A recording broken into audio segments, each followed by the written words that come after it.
Ajen Tolak Bala? Iya, untuk memusnahkan segala jenis ilmu sihir yang jahat. Nanti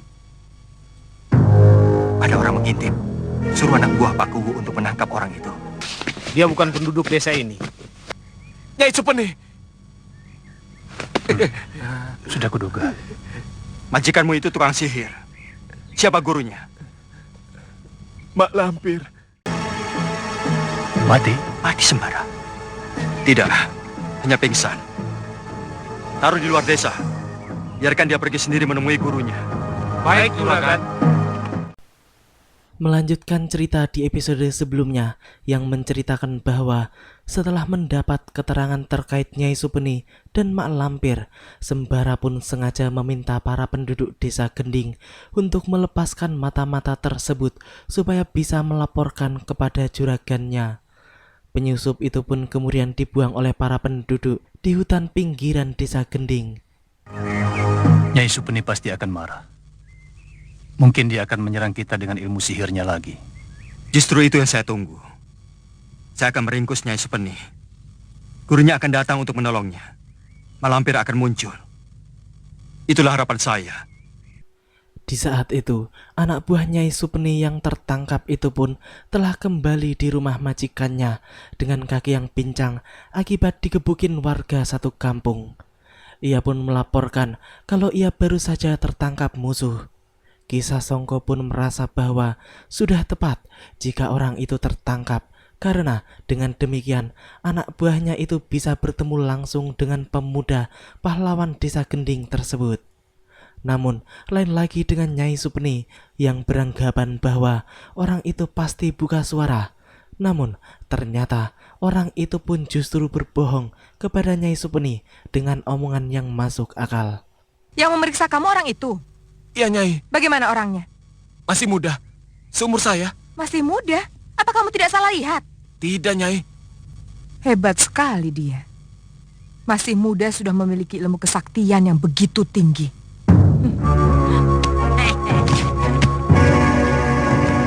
Guru, Raja Brangah kalah. Ya, Nyai Supeni pun langsung melaporkan kepada gurunya tentang adanya pemuda sakti di desa Gending yang berhasil mengalahkan teluh Raja Brangah. Namanya adalah Sembara. Mak Lampir yang mendengar nama Sembara pun langsung terkejut. Jelas saja kalau Raja Brangah kalah menghadapi Sembara. Lagi pula, Sembara adalah salah satu orang yang ia sendiri tidak mampu mengalahkannya. Dia seorang pendekar pilih tanding. Gurunya bernama Kiai Jabat, seorang sakti yang menguasai alam siluman. Maka itulah, Sembara bisa menembus alam siluman. Sampai kapanpun kalian tidak akan bisa menang melawan Sembara. Mak Lampir pun kini menjelaskan kepada dua muridnya itu kalau Sembara juga mempunyai cemeti Amarasuli, sebuah pusaka yang tidak pernah bisa dikalahkannya. Dedengkot aliran sesat itu pun mengatakan bahwa jangan sampai mereka berdua berhadapan dengan Sembara secara langsung, karena sampai kapanpun mereka tidak akan pernah menang melawan pemuda sakti tersebut.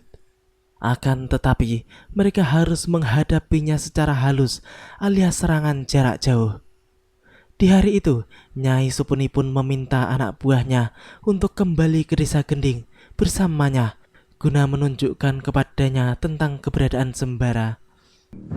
Yang mana tabib muda itu? Ah, itu dia orangnya. Yang menuntun kakek-kakek itu? Betul, itu Sembara.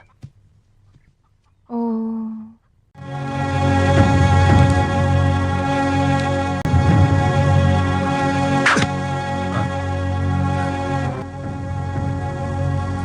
Loh, api seperti inilah yang dikirim dari jarak jauh, yang membuat lingkaran kosong di dada setiap penduduk di desa Ganding ini. Sembara pun menangkap api teluh kiriman si Jambrong, anak buah Nyai Supeni. Sebenarnya, api itu memang hendak masuk ke dalam tubuhnya.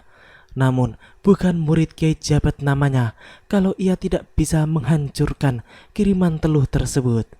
Di saat itu, Nyai Supeni pun sedang ngerasani Sembara yang dikiranya akan takluk terhadap sihirnya. Besok kita lihat apa yang akan terjadi dengan tabib yang bernama Sembara itu.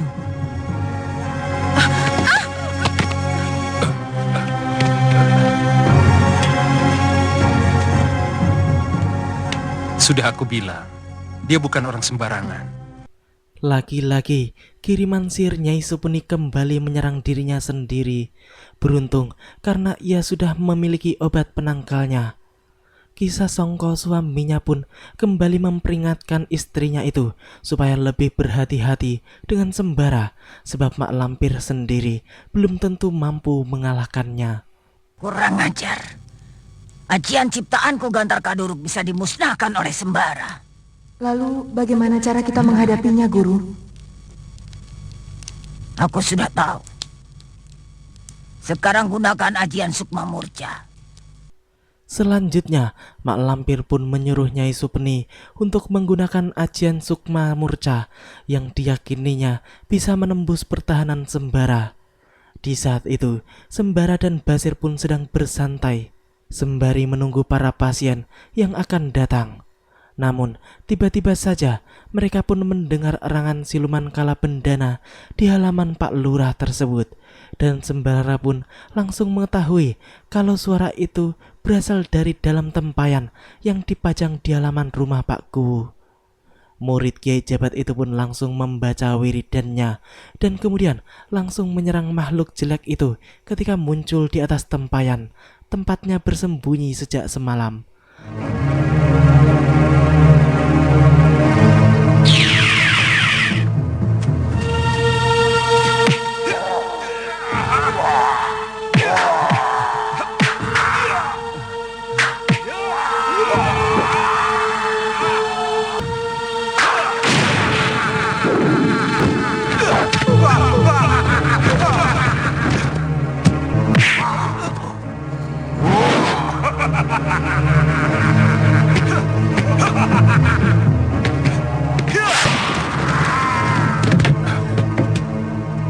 Kurang ajar.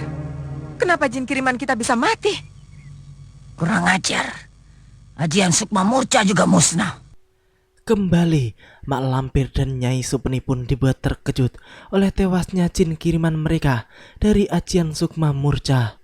Nyai Supeni pun meminta gurunya untuk menggunakan ilmu yang lebih hebat lagi, sebab belum ada satupun dari ilmu mereka yang berhasil menundukkan sembara. Selanjutnya, mak lampir pun mengatakan kepada muridnya itu bahwa ia memiliki ajian terakhir, yaitu ajian Cipta Sungging. Akan tetapi, mereka harus menggunakannya ketika sembara sedang tidur. Ya, kali ini Nyai Supeni pun kembali menggunakan ajian terakhirnya sekaligus harapan terakhir baginya untuk bisa mengalahkan sembara. Di malam itu, ia pun segera membaca mantra-mantra dari ajian Cipta Sungging. Lindu Aji dalam kesulitan dan Farida di tangan mak lampir. Tapi di mana mereka?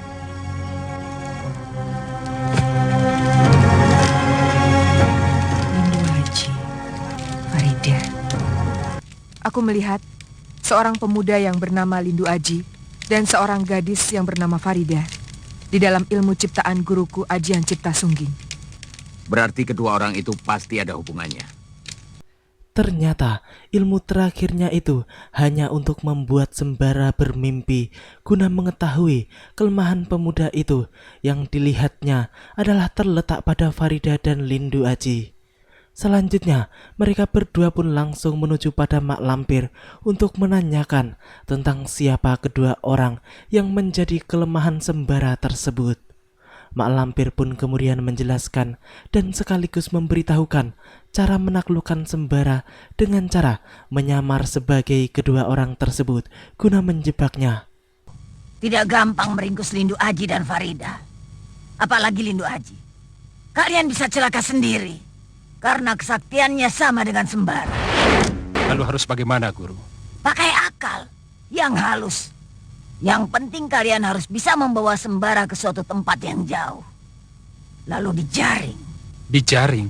Ya, hanya jaring yang bisa menjinakkan pemuda sakti semacam sembara. Di hari itu, Sembara dan Pak Kuwu pun tampak sedang mengawal Basir yang sedang membagi-bagikan air yang sudah disuwuk kepada para penduduk. Kemudian mendadak saja Sembara pun secara tidak sengaja melihat Lindu Aji dan Farida di antara kerumunan warga.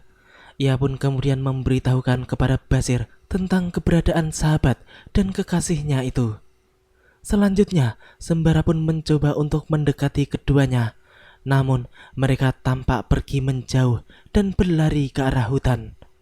Murid Kiai Jabat itu pun menjadi penasaran dan mengejarnya sampai ke dalam hutan.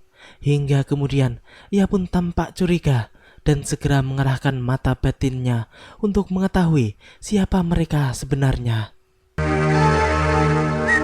Kurang ajar. Aku ditipu mentah-mentah. Mereka bukan Farida dan Lindu Aji, tapi mereka murid-murid perguruan anggrek cinta. Mereka benar-benar licik seperti gurunya.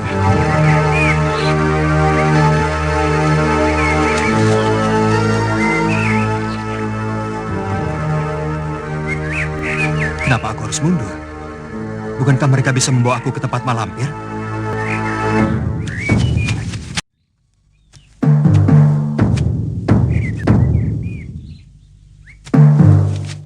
Akhirnya, Sembara pun masuk ke dalam wilayah jebakan yang telah mereka persiapkan. Pertarungan pun terjadi di tempat itu. Namun, Sembara dengan mudah bisa menguasai pertarungan dan menundukkan mereka satu persatu. Akan tetapi, sebenarnya penyerangan tersebut hanyalah pancingan saja supaya Sembara masuk tepat di dalam arena jebakan yang telah mereka pasang.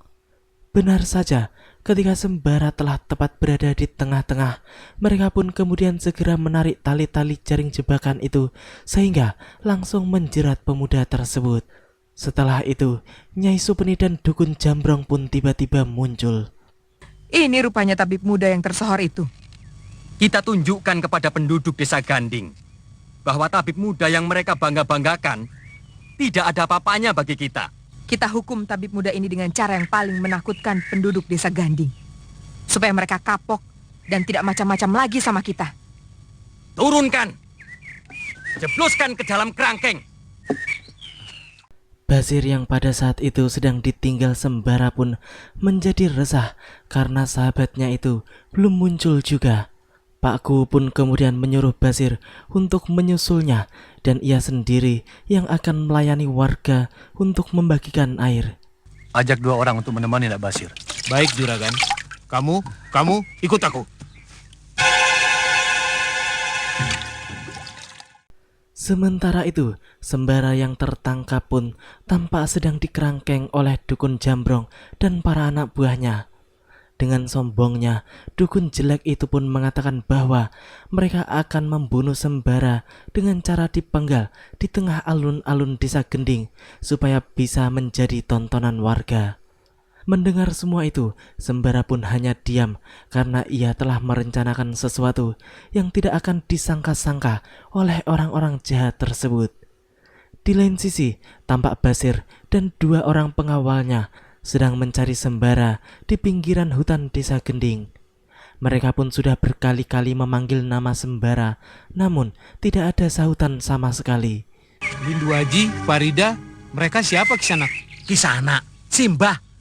Sudah aku peringatkan beberapa kali jangan panggil aku sembarangan. Kalau aku sedang menerapkan ilmu untuk menolong orang banyak. Semelikete. Maaf, Mbah. Saya lupa. Ya, saya maafkan. Jangan diulangi ya. Ya, Mbah.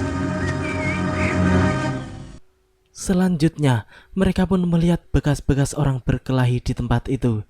Namun Basir tidak yakin kalau Sembara bertarung dengan Lindu Aji, sebab mereka adalah sahabat sejak kecil, sama seperti dirinya. Para pengawal Basir itu pun mengatakan bahwa mungkin Sembara cemburu melihat Lindu Aji jalan bersama dengan Farida. Mendengar pendapat mereka, Basir pun mulai goyah dan curiga. Jangan-jangan benar apa kata orang-orang itu. Pemuda gendut yang minta dipanggil Mbah itu pun kemudian kembali mengajak para pengawalnya untuk melanjutkan pencarian.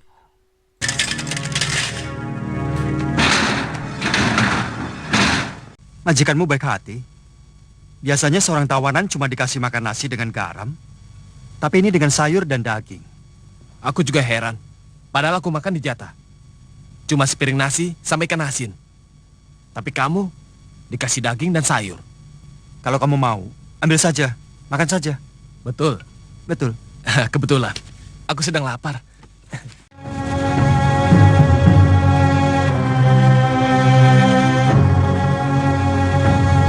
Jinong, Apa? yang kamu makan itu bukan nasi. Ngaur.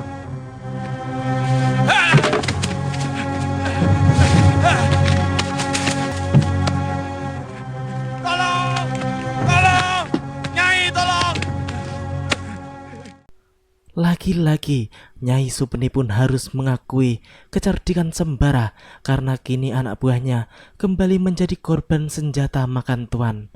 Wanita setengah baya itu pun marah besar melihat strategi barunya kembali mengalami kegagalan. Sebab malah justru anak buahnya sendiri yang memakan nasi kalajengking untuk Sembara itu. Orang itu pun kemudian langsung tewas seketika karena terkena racun dari ular dan kalajengking siluman milik majikannya sendiri. Di malam itu, tampak Pak Kuwu terlihat sedang bingung di rumahnya sebab Sembara dan Basir belum juga kembali. Padahal hari sudah mulai menjelang subuh. Akan tetapi, tidak lama kemudian, seorang pembantu Pak Kuwu pun melaporkan bahwa Sembara dan Basir telah kembali dengan membawa banyak tawanan. Bukannya Sembara yang takluk, malah kalian yang diringkus oleh Sembara. Ayo duduk kamu. Ngeyel, tak kemplang kamu. Pak Kuwu, inilah mereka yang tentunya Pak Kuwu sudah sangat kenal siapa mereka. Pak Kuwu, kami mengaku salah. Dan kami sadar bahwa perbuatan kami. Untuk itu, kami bersedia membayar semua kerugian yang diderita penduduk di sini akibat perbuatan kami. Yang penting sekarang Juragan harus menarik ilmu sihir yang menyengsarakan rakyat saya. Akhirnya, Juragan Sasongko dan istrinya pun menyatakan bahwa mereka telah bertaubat atas segala kejahatan yang telah mereka lakukan di hadapan Pak Kuwu dan yang lainnya. Nyai Supeni pun kemudian memberitahukan kepada Pak Kuwu tentang cara supaya warga desa terbebas dari teluh Raja Brangah yang mereka derita. Namun tampaknya cara-cara dan mantranya sangat sulit untuk diingat sehingga Pak Kuwu pun merasa tidak mampu melakukan semua itu dalam waktu yang singkat. Sembara pun kemudian memberikan usul terbaiknya yang dirasa bisa mempermudah segalanya. Bagaimana kalau Nyai saja yang melakukannya? Ya, itu lebih baik. Sebab wabah penyakit yang melanda desa ini, itu perbuatan Nyai. Baiklah, besok malam saya akan mengerjakannya. Dapat ini, Mbah. Mencari ayam hitam yang khusus untuk sajen sulit, Mbah. Tadi pagi subuh-subuh kami sudah keliling desa. Bahkan ke desa seberang, Mbah. Si Basir yang selalu minta dipanggil Mbah itu pun ternyata menjadi panitia pencarian ayam cemani guna menggelar sesajen nanti malam. Orang-orang desa itu benar-benar berhasil dikebuli oleh manusia gendut yang lucu tersebut. Malam itu, Nyai Supeni pun benar-benar menepati janjinya dengan mengadakan upacara guna mengusir Raja Brangah dari desa Gending. Tak lama kemudian, ia pun berhasil mengusir Raja Brangah itu yang menjadi sumber malapetaka bagi warga desa Gending tersebut. Kita pulang, tapi pekerjaan selesai. Akan saja kita sudah dipanggil. Pak Kuwu, syarat yang pertama sudah selesai dilaksanakan. Sekarang akan dilaksanakan syarat yang kedua. Silakan Pak Kuwu dan Juragan Sasongko untuk berunding. Berapa jumlah uang yang harus dibayar oleh Juragan Sasongko untuk mengganti kerugian yang diderita penduduk? Baik. Sekarang syarat yang ketiga, mempertemukan saya dengan Mak Lampir. Bagaimana, Nyai? Besok pagi kita berangkat mencari Mak Lampir. Sembara memaksa Supeni menemui aku. Aku belum siap menghadapi cemeti Amal Rasuli. Lebih baik aku menyingkir. Keesokan harinya, Sembara dan Basir pun berpamitan kepada Pak Kuwu sebagai perwakilan seluruh penduduk desa Gending. Sesuai janjinya, Nyai Supeni pun kemudian mengantarkan Sembara untuk menuju markas Mak Lampir. Dan ketika mereka telah sampai, Sembara pun berteriak keras memanggil Mak Lampir dari luar supaya segera menghadapinya. Namun ternyata tidak ada jawaban, sehingga kemudian mereka pun memasuki istana Mak Lampir yang megah itu. Sebenarnya, memang nenek tua itu telah kabur terlebih dahulu ketika mengetahui kalau Sembara akan menyatroni istananya bersama dengan Nyai Supeni. Sehingga jelas di tempat itu mereka tidak akan menemukan siapa-siapa. Sembara, mungkin dia sudah tahu kalau kita datang. Ketakutan, langsung kabur. Dasar manusia semele kete. Memang kalau ada malampir kamu berani, Sir? Ya, enggak sih. Kalian bebas. Pulanglah. Terima kasih Tuan Tabib Buddha. Terima kasih. Terima kasih. Ojo nakal yo, ojo tukaran, sing rukun. Ayo, Sir. Hah? Kita juga pergi. Kemana? Kemana saja. Yang penting mencari Farida sampai ketemu.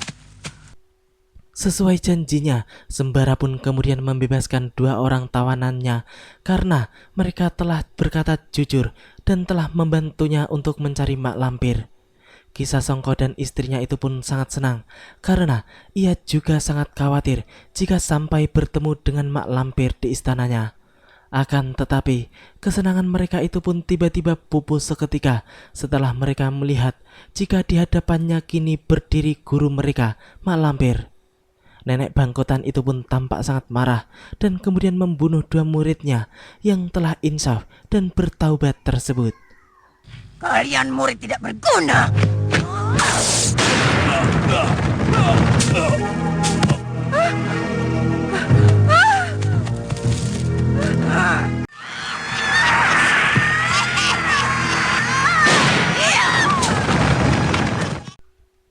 Demikianlah alur cerita di episode kali ini. Nantikan kelanjutan kisahnya di episode yang akan datang. Terima kasih bagi teman-teman semua yang udah mau nonton. Jangan lupa subscribe dan share dan juga nyalain notifnya. Assalamualaikum warahmatullahi wabarakatuh dan salam anak 90-an.